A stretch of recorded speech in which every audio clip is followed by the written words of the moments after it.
I started learning ASL to communicate with my girlfriend's deaf parents. At their anniversary party, I realized they were signing about me. She could do so much better. He's awkward, unattractive, and will give her children with weak genes. They didn't know I'd become fluent. I signed back, "Thank you for your honesty," and walked out. My girlfriend has texted every hour for 5 days, begging me to believe her parents didn't mean it. When I met Sophia 16 months ago, I knew within weeks that she was someone special. Smart, compassionate, with a laugh that made everything around us pause. What I didn't anticipate was how learning to communicate with her family would ultimately reveal truths that would unravel everything we'd built. Sophia's parents, Martin and Diana, have been deaf since birth. She grew up in a bilingual household, speaking English and communicating in American Sign Language since before she could form sentences. The first time she mentioned her parents, she did so casually, as if their deafness was as unremarkable as saying they had brown hair. "My parents will probably quiz you about your intentions," she warned before our first meeting, 3 months into our relationship. "But don't worry, I'll interpret for you." That first dinner was awkward, as most meet the parents scenarios are. I smiled too much. I spoke directly to them even though they couldn't hear me, which Sophia later told me they appreciated. They asked questions through Sophia, observed my reactions, and seemed pleased enough with what they saw. I found myself fascinated by watching them sign, the expressiveness, the efficiency of it. That night after we left, I made a decision that seemed small at the time. I want to learn ASL.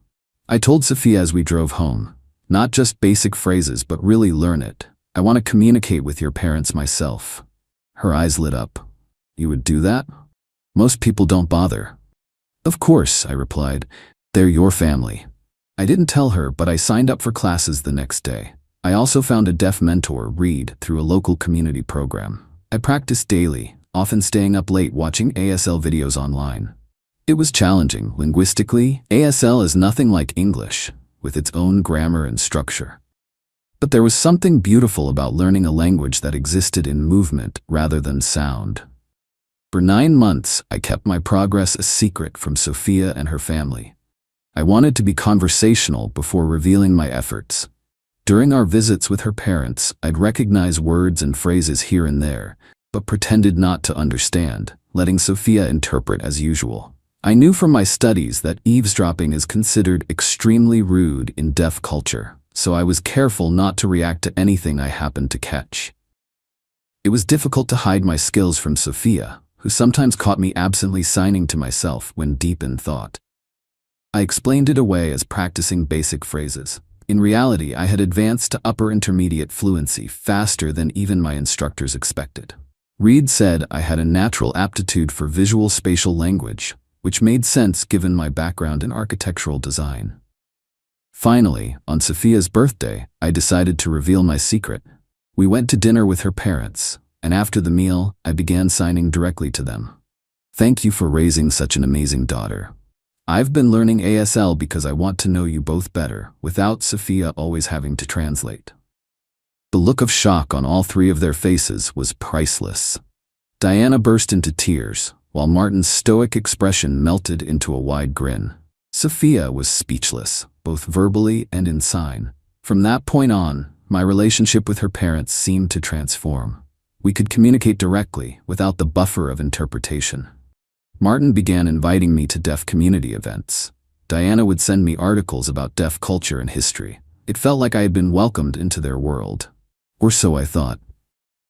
Last weekend marked Martin and Diana's 35th wedding anniversary. Sophia organized a garden party at their home, inviting their friends from the deaf community, as well as extended family.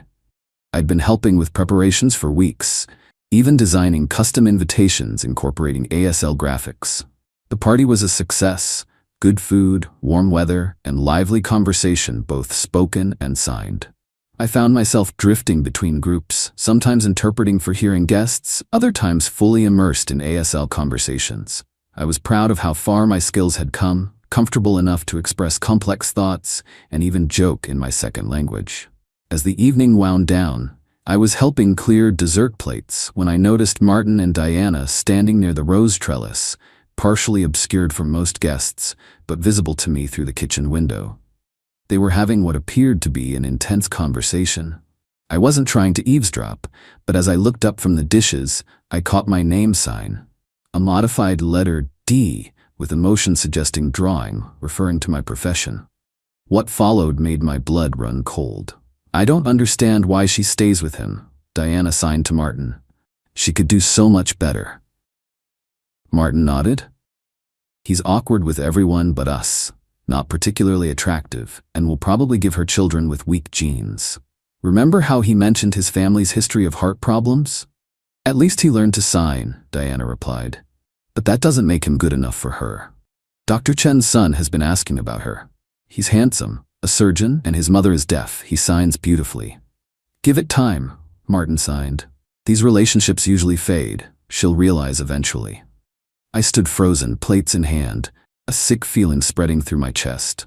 I'd spent almost a year learning their language, adapting to their culture, believing I was being welcomed into their family. And all along, they'd seen me as a temporary inconvenience, genetically inferior, someone their daughter was settling for. I set down the dishes and walked outside. I don't know what possessed me to confront them, perhaps the months of effort I'd invested, perhaps the betrayal of discovering what they really thought, but I approached them directly. Their expressions shifted from surprise to horror as I signed clearly, "Thank you for your honesty. Now I understand where I stand. Please tell Sophia I've gone home." Without waiting for a response, I turned and walked away. Diana grabbed my arm. Her face panicked, but I gently removed her hand and continued walking. I found Sophia in the front yard, chatting with her cousin. "I need to leave," I told her simply. "I'll text you later." She looked confused, but before she could question me, one of her aunts called her over to help with something. I took the opportunity to slip away, driving home in a daze. Within an hour, my phone exploded with texts and calls from Sophia. I didn't answer. I needed time to process what I'd witnessed. The texts progressed from confused, "Where did you go? What happened?" to concerned, "My parents said there was a misunderstanding. Please call me," to desperate, "Whatever you think you saw or understood, it's not what you think. Please talk to me." I finally texted back the next morning. "I understood exactly what your parents were saying about me. I need some space." That opened the floodgates. Sophia called repeatedly, left voicemails crying, and eventually showed up at my apartment. I let her in, if only because I didn't want her making a scene in the hallway. "They didn't mean it," were the first words out of her mouth. "You have to believe me." "I saw exactly what they signed," I replied calmly. There wasn't much room for misinterpretation. She collapsed onto my couch. "They feel terrible. They were just, I don't know, being overprotective parents. They actually think you're wonderful." "Wonderful but awkward, unattractive, and genetically deficient," she winced.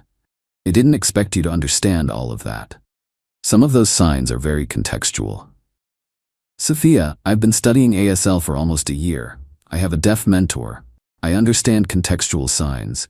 Your parents think I'm not good enough for you, and they're waiting for you to come to your senses and leave me, preferably for Dr. Chen's surgeon's son." Her face crumpled. "What does it matter what they think? I love you. Isn't that enough?" Under different circumstances it might have been, but something fundamental had shifted for me. You're very close with your parents. You respect their opinions. Even if you say it doesn't matter now, their disapproval will always be between us. That's not fair. You can't punish me for something they said. I shook my head. I'm not punishing anyone. I'm reevaluating a relationship where I'll never be fully accepted by people who matter deeply to you. She left in tears, promising to talk to her parents and fix everything. Since then, it's been 5 days of constant texts, hourly reminders of how much she loves me, assurances that her parents didn't mean it or were just having a bad day. Last night, she sent a video of her parents apologizing in ASL. It was clearly rehearsed, their expressions stiff, their signs formal in a way that felt performative rather than genuine. They emphasized how much they respect my dedication to learning their language and how welcome I am in their family. Not once did they address what they actually said about me. Not once did they contradict their assessment of my worth as a potential long-term partner for their daughter. Their carefully worded apology was for any misunderstanding and for speaking carelessly. not for the content of their judgment. I haven't responded to the video. What would be the point? You can't unsee something like that. You can't unhear, or in this case, unsee, people's genuine opinions once they've been expressed in what they thought was private. Most painfully, I keep thinking about how I learned ASL as an act of love for Sophia, for her culture, for her family. I wanted to bridge a communication gap to show respect for an important part of her life. Never did I imagine that the skill I developed out of care would become the very thing that revealed the truth that would end our relationship. Sophia texted again this morning, "Please don't throw away everything we have because of one misunderstood conversation." But that's just it. There was no misunderstanding. I understood perfectly. Sometimes fluency in a language reveals truths we weren't meant to know. My ASL mentor Reed, who I finally confided in yesterday, offered a perspective I'm still considering. In deaf culture, he signed to me, directness is valued differently than in hearing culture. What seems harsh to you might be normal discourse to them. The question isn't whether they have reservations about you, it's whether they're willing to put those aside and respect their daughter's choice. Maybe he's right. Maybe there's a cultural dimension I'm still missing, even with my linguistic fluency. But I keep coming back to a simple truth.